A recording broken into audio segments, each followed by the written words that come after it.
Hello students, welcome to Soumya's Conversation. So in this video we will study about the chapter joint stock company.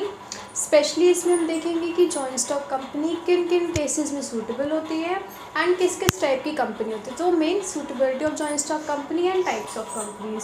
So suitability of joint stock company में the first thing which is taken into consideration is that heavy industries. ठीक है, इसमें ये आपका heavy या basic industries जो होते हैं, heavy or basic industries, they are generally established in the form of a joint stock company. ठीक है, बिकॉज इनमें क्या है ना, बहुत ही ह्यूज अमाउंट का कैपिटल इन्वॉल्व होता है. अगर आपको हैवी इंडस्ट्री बनानी है देन उसमें कैपिटल आपको बहुत ज़्यादा चाहिए, तो इट इज़ बेटर कि आप जॉइंट स्टॉक कंपनी के फॉर्म में बनाओ, क्योंकि इसमें आप पब्लिक को भी इन्वॉल्व कर सकते हो इन्वेस्टमेंट पर्पज़ के लिए. तो कैपिटल आपका बहुत लार्ज रहता है, ये मेरिट है जॉइंट स्टॉक कंपनी का. सेकेंड आपका आता है large scale operations. Large scale operations आपके क्या होते हैं? लार्ज स्केल ऑपरेशंस का और इकोनॉमीज़ ऑफ स्केल का जो रिलेशन था वो पिछली वीडियो में बताया गया कि लार्ज स्केल ऑपरेशन से हम इकोनॉमीज़ ऑफ स्केल कैसे अचीव करते हैं, तो उसमें आप देखेंगे. तो अगर आपको लार्ज स्केल ऑपरेशंस करने हैं ताकि आप इकोनॉमीज़ ऑफ स्केल के बेनिफिट्स को यूटिलाइज़ कर सकें, देन इट इज़ बेटर कि आप जॉइंट स्टॉक कंपनी के फॉर्म में अपना बिजनेस स्टार्ट करें. ठीक है, तो सेकेंड आपका लार्ज स्केल ऑपरेशंस. देन आपका आता है the line of business involves great risk. तो अगर बहुत अनसर्टेनिटी रहेगी बिज़नेस में, क्या बिज़नेस ऐसा होगा जिसमें बहुत ज़्यादा रिस्क आपको उठाना पड़ेगा, कुछ भी अनसर्टेनिटी कभी भी हो सकती है, तो अच्छा है कि आप उसको जॉइंट स्टॉक कंपनी के फॉर्म में इस्टेब्लिश करो. तो ये थर्ड सूटेबिलिटी है, इसमें सूटेबल होता है जॉइंट स्टॉक कंपनी. देन आपका आता है कि अगर जो हमारा लॉ है, लॉ जो है वो अगर कंपलसरी कर रहा है कि किसी पर्टिकुलर टाइप के बिज़नेस को आप जॉइंट स्टॉक कंपनी के फॉर्म में ही बना सकते हैं. हमारा जो लॉ है उसमें कंपल्शन बनाया गया है कि किन किन टाइप के चीज़ों को आपको जॉइंट स्टॉक कंपनी के फॉर्म में ही इस्टेब्लिश करना है और किसी ओनरशिप स्ट्रक्चर के फॉर्म पे आप उसको नहीं कर सकते हो. तो लॉ अगर कंपल्सरी कह रहा है तो उसमें भी आपको वो बिज़नेस जॉइंट स्टॉक कंपनी के फॉर्म में ही इस्टेब्लिश करना पड़ेगा. देन आपका आता है द ओनर्स. जो ओनर्स कौन होते हैं? पहले ओनर्स होते हैं शेयर होल्डर्स. जो शेयर होल्डर्स शेयर्स जो ओन करते हैं उन्हें ओनर्स कहते हैं. अगर वो ओनर्स चाह रहे हैं कि उनकी लाइबिलिटी लिमिटेड हो, ठीक है, owners they want limited liability.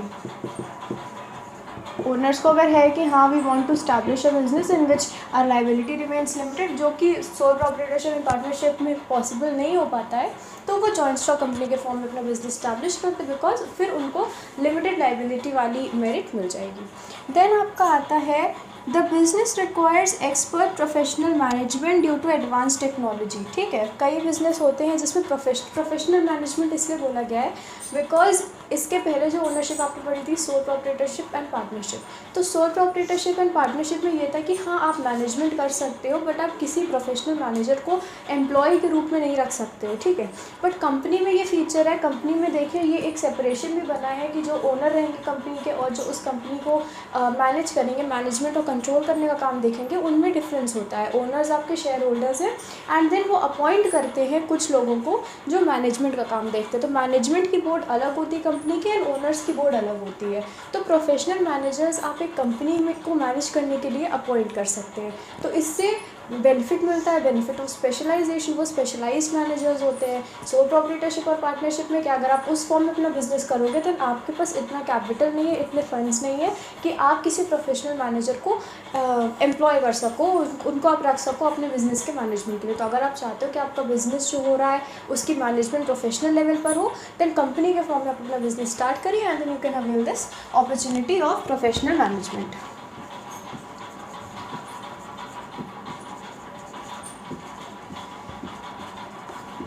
Professional management हो गई. देन आपका आता है business requires long time to mature and develop. एक बात है कि बिज़नेस को जो ये मैच्योरेशन डेवलपमेंट का जो पीरियड होता है, ये बिज़नेस का जेस्टेशन पीरियड भी बोलते हैं. जेस्टेशन पीरियड होता है GESTATION, जेस्टेशन पीरियड होता है.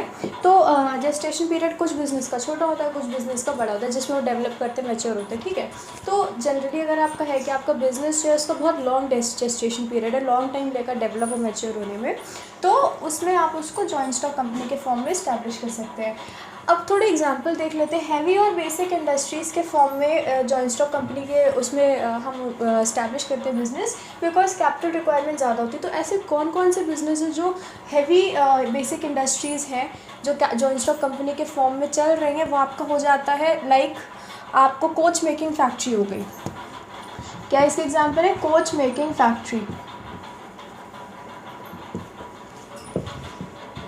कोच मेकिंग फैक्ट्री हो गई, शिप बिल्डिंग हो गई। तो ये हैवी बेसिक इंडस्ट्रीज़ हैं, यहाँ पे कैपिटल इन्वॉल्वमेंट, कैपिटल बहुत ज़्यादा रिक्वायर होता है। तो joint stock company. Large scale operations आपके जो इसमें दिया गया है उसमें मेन दिया गया है डिपार्टमेंटल स्टोर्स या चेन स्टोर्स।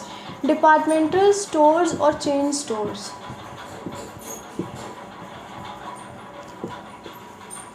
ये क्या होते हैं ये 11th में आपको बताया जाएगा डिटेल में। डिपार्टमेंटल स्टोर्स आप वो समझ लीजिए कि आपके सिटी में एक बड़े स्टोर्स होते हैं जहाँ पे हर चीज़ आपको अवेलेबल रहती है, ठीक है। उसमें डिपार्टमेंट्स होते हैं। डिपार्टमेंट हो गया clothing department, then there is department for utensils, there is department for home cleaning की चीज़ें हो गई।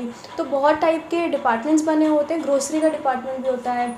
तो वैरायटी ऑफ चीज़ें आपको एक ही बिल्डिंग के अंदर मिल जाती है, तो वो डिपार्टमेंटल स्टोर्स होते हैं। तो डिपार्टमेंटल स्टोर्स हो गए, चेन स्टोर्स हो गए, इन टाइप के, क्योंकि इनका लार्ज स्केल ऑपरेशन इसलिए होता है बिकॉज वो डिफरेंट टाइप की चीज़ें इन्वॉल्व कर रहे हैं अपने सेलिंग परचेजिंग के उसमें।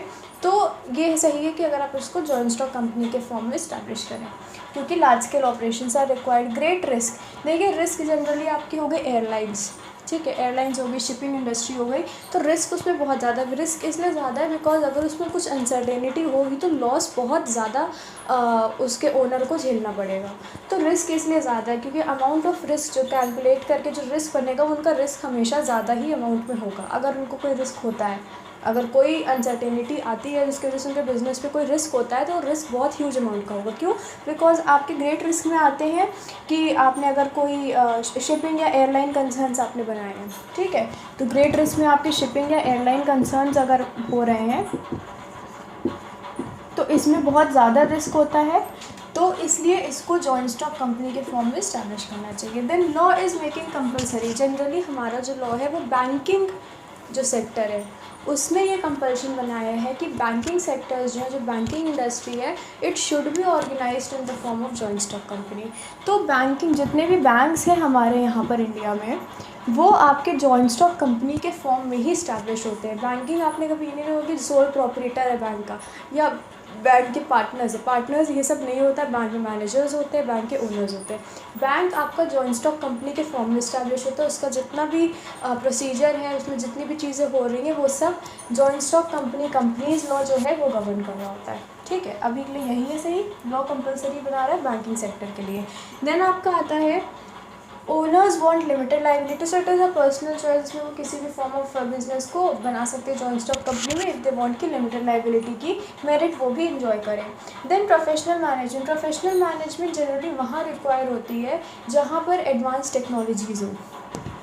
एडवांस टेक्नोलॉजी अगर यूज़ हो रही है देन ऑब्वियस सी बात है कि वहाँ पर मैनेजमेंट भी हाई लेवल की चाहिए। मैनेजमेंट भी हाई लेवल की होनी चाहिए, प्रोफेशनल होनी चाहिए। सो इट इज़ बेटर कि आप इसको एक जॉइंट स्टॉक कंपनी के फॉर्म में इस्टेब्लिश करें।